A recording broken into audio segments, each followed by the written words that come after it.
Hello दोस्तों, मेरे channel फिल्मी स्टोरी 1 में आप सभी का स्वागत है। बॉलीवुड के शहंशाह अमिताभ बच्चन आज किसी पहचान का मोहताज नहीं है। अमिताभ बच्चन ने अपनी करियर में कई यादगार फिल्में दी है। इन्हीं फिल्मों के चलते आज भी लोगों के दिलों पर राज करते हैं। लेकिन क्या आप जानते हैं कि बिग बी को एक बार डॉक्टरों ने मृत घोषित कर दिया था?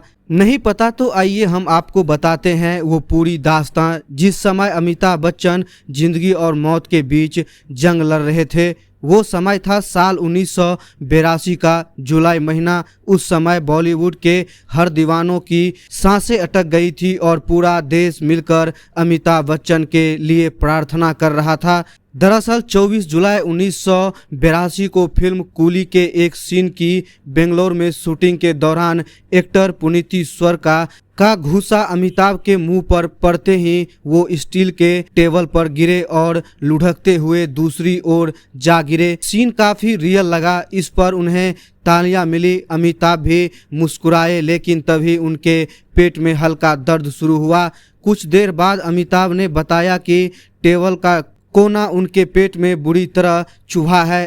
अमिताभ ही नहीं बल्कि सभी को ये चोट मामूली सी लग रही थी, क्योंकि खून की एक बूंद भी नहीं निकली थी। शुरुआती जांच में कुछ नहीं निकला, लेकिन अमिताभ बच्चन को असहनीय दर्द हो रहा था। फिर 27 जुलाई 1982 को डॉक्टर ने ऑपरेशन का फैसला कर जब उनका पेट चीरा तो हैरान रह गए। अमिताभ के पेट की झिल्ली, जो पेट के अंगों को जोड़कर रखती है और केमिकल से उन्हें बचाती है, छोटी आंत फट चुकी थी। 28 जुलाई को ऑपरेशन के एक दिन बाद अमिताभ को निमोनिया भी हो गया। उनको शरीर में जहर फैलने लगा और खून पतला हो रहा था। ब्लड डेंसिटी को सुधारने के लिए बेंगलुरु से सेल्स मौजूद नहीं थे। उन्हें मुंबई से बुलवाया गया। फिर एयरवेज के जरिए अमिताभ को 31 जुलाई की सुबह मुंबई ले जाया गया। उन्हें ब्रीच कैंडी हॉस्पिटल के स्पेशल विजिलेंस वार्ड में रखा गया। 1 अगस्त को उनकी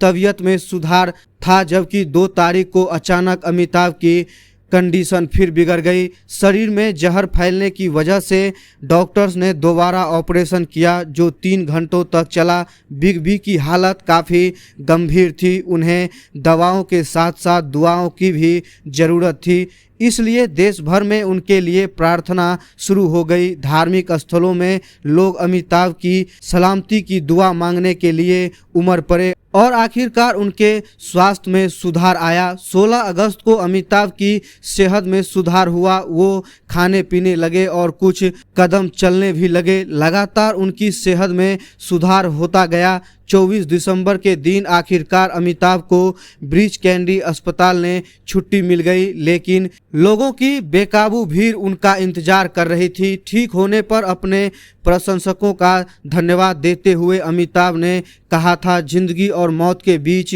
यह एक भयावह अग्नि परीक्षा थी। 2 महीने का अस्पताल प्रवास और मौत से लड़ाई खत्म हो चुकी है। अब मैं मौत पर विजय पाकर अपने घर लौट रहा हूं। घर पहुंचकर उन्होंने हाथ मिलाकर अपने शुभ चिंतकों का शुक्रिया अदा किया। इस वास्तविक सीन को ही फिल्म कूली के अंतिम सीन के तौर पर इस्तेमाल किया गया था। इस पूरे घटना के दौरान जया बच्चन ने दिन रात अमिताभ की सेवा की। चोट से ठीक होने के बाद अमिताभ ने पुनर्जन्म माना और फिर जया के साथ खुशनुमा सफ़र शुरू करने का फैसला किया। एक इंटरव्यू में उस दौरान की स्थिति का खुलासा करते हुए अमिताभ ने कहा था, डॉक्टरों ने मुझे मेडिकल मृत घोषित कर दिया था। जया आईसीयू रूम में के बाहर खड़ी सब देख रही थी। डॉक्टर ने कोशिश करना बंद कर दी थी। तभी जया चिल्लाई, मैंने अभी उनके पैर में अंगूठे हिलते देखे हैं, प्लीज कोशिश करते रहिए। डॉक्टरों ने मेरे पैर की मालिश करनी शुरू की और मेरे अंदर फिर जान आ गई। अमिताभ के अनुसार अस्पताल से बाहर आने के बाद चलने के लिए उन्हें किसी सहारे या बैसाखे की ज़रूरत थी। तब जया ने ही उन्हें सहारा और हिम्मत दी। उनके चेहरे पर संवेदना का भाव नहीं था। उन्हें बताया कि मैं तो शारीरिक और मानसिक रूप से टूट चुका था, लेकिन जया मजबूती से खड़ी थी।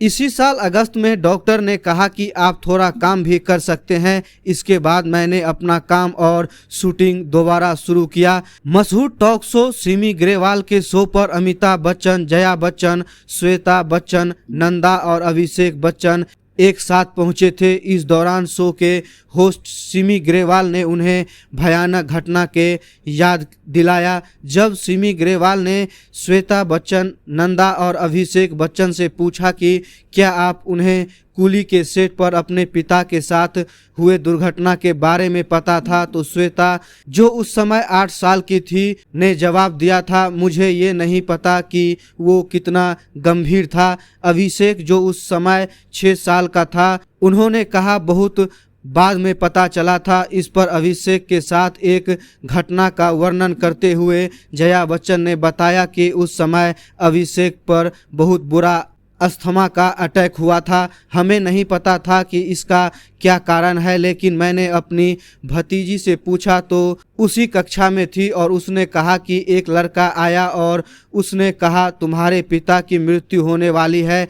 तो शायद इसको याद नहीं है, लेकिन इसने प्रतिक्रिया दी थी। शो में जब जया बच्चन ने बताया कि अमिताभ बच्चन की हालत के बारे में जब हमें पता चला तो मैंने अस्पताल पहुंची थी। मेरे जीजा ने कहा, आप कहाँ थी, हम आपको खोज रहे थे।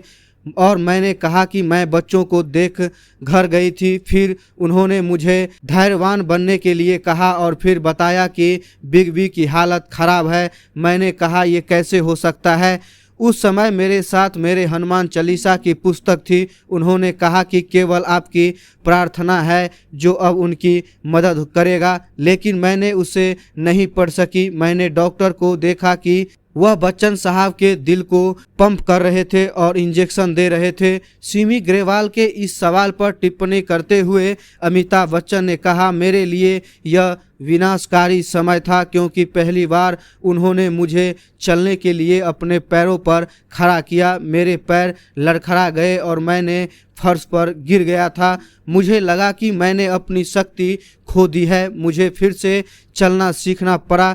हमने अपनी शरीर का लगभग 75% खो दिया था। हमारा चेहरा पहले जैसा नहीं दिखता था। जब सिमी ग्रेवाल ने जया बच्चन से पूछा कि उस दौरान उनके अंदर क्या चल रहा था, तो वो कहा कि मुझे लगता है कि मैंने अभी यह सोचना बंद कर दिया है कि उस समय क्या हो रहा था। मैं हमेशा महसूस करती थी कि वो लड़ाई करेंगे और यही मेरा विश्वास था।